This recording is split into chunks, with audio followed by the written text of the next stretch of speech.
More setbacks with the tiny home.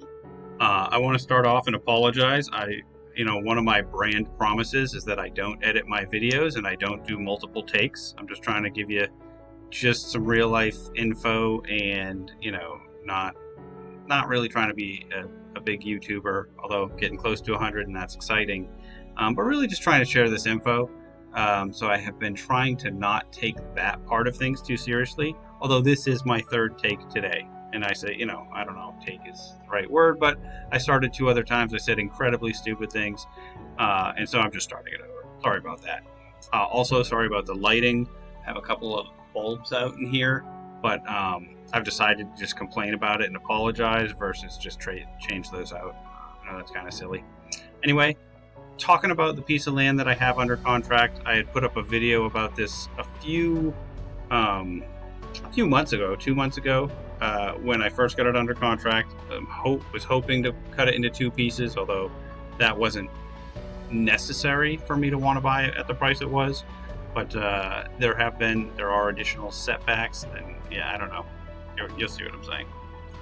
Oh yes, please tickle that like button if you haven't already. My channel has inexplicably, I don't know, I'm adding the second blee on there, but it's been growing. I'm getting very close to 100 subscribers. Just need 6 more people, so 2 or 3 months and I'll be there. Actually, I think it'll happen quicker, but we'll see. Maybe I've found the 94 people in the world that actually are interested in hearing about this. Oh, we'll find out. Anyway, about 2 months ago, I put this lot under contract, and I put a video out where I explained that it's R4, which is the type of zoning, and it's over 8,000 square feet. So I thought I'd be able to cut it up into 2 4,000 square foot lots. And that was where I came up with this little diagram. It is a triangle-shaped lot, which makes it difficult to begin with. But even with the setbacks, if I was willing to put something very tiny on the second lot, it seemed like this was going to be a possibility. I came up with this, I think, after I had actually made my offer, but it might have been before. But it definitely wasn't a necessary part of this plan for me to want to buy the lot at the price that it was. But what is necessary is that I'm able to at least build something on it. And I do have a contingency for that in the contract. I found out let me just back up. And so these lines are the setback lines, but they're the setback lines according to the R4 zoning. So the zoning code says, you have to be 10 feet from the front of the property line, 20 feet from the rear, 5 feet from either side. That's for the R4 zoning here. But when we did the title work, it turns out there's an additional setback line. Again, this is not to scale, but it's a 25-foot setback, which is huge in an area with such small, such small lots. So this was very surprising.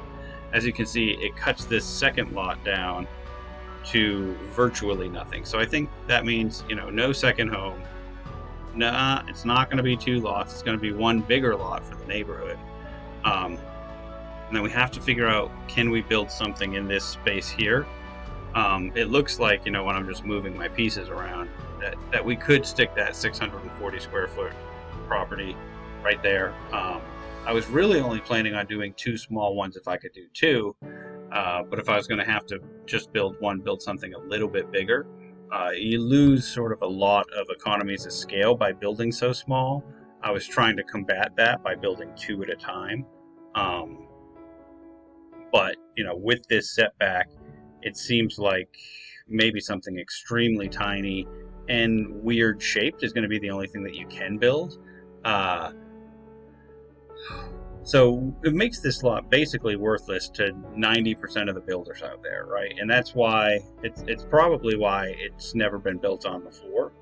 It has changed hands in the past, and I think maybe this happens, right? People look at the zoning, look at the setbacks, put it under contract, then realize, oh, there's this huge setback line, and maybe they didn't have the contingency to get out, or maybe they thought they were going to get a variance with the rear setback, right? That's one thing that maybe we could do, is get a variance on the zoning setback lines.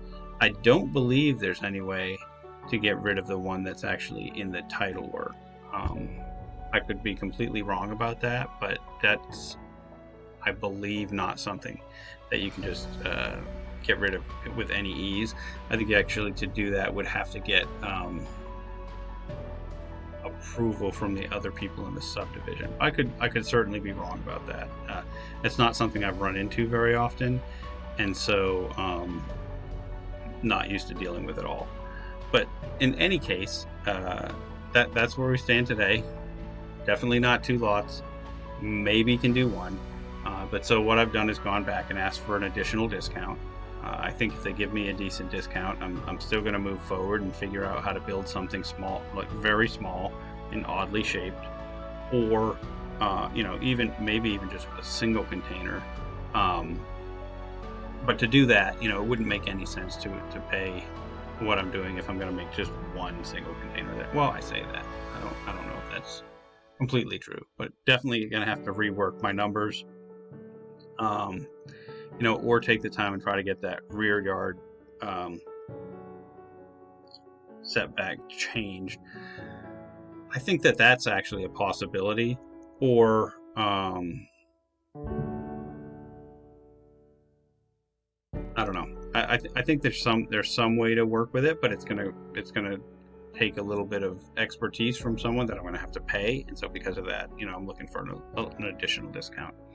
In any case, that's what I've got going on with this one. Hoping to get that resolved this week, and hopefully I'll be able to tell you I closed on it, and we're gonna be seeing this. So this is for project number 3. Haven't mentioned number 2 in quite a while. It's been stuck with the engineer. They are like probably 6 weeks past when they told me they'd have it done at this point, which is, I don't know. They actually came very highly recommended from a couple of builders. I'm starting to think that my projects are just annoying for these people to work with because I'm always trying to do something a little bit different.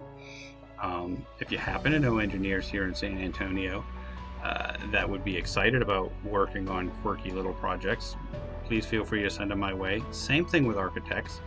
I think I've talked about that quite a bit, that having issues with those 2 groups. I think I'm kind of getting through with my contractor, although I've really learned their limitations as far as they're really bad at scheduling and budgeting. You'd think those would be important skills, but I think if I can sort of take back some of that process,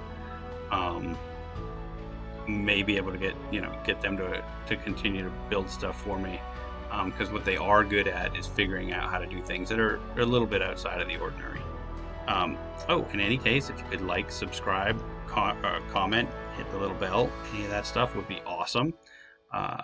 If not, I get it. I don't want everybody to know that I like some of the channels that I watch. So, but until next time, I will keep making mistakes so that you don't have to.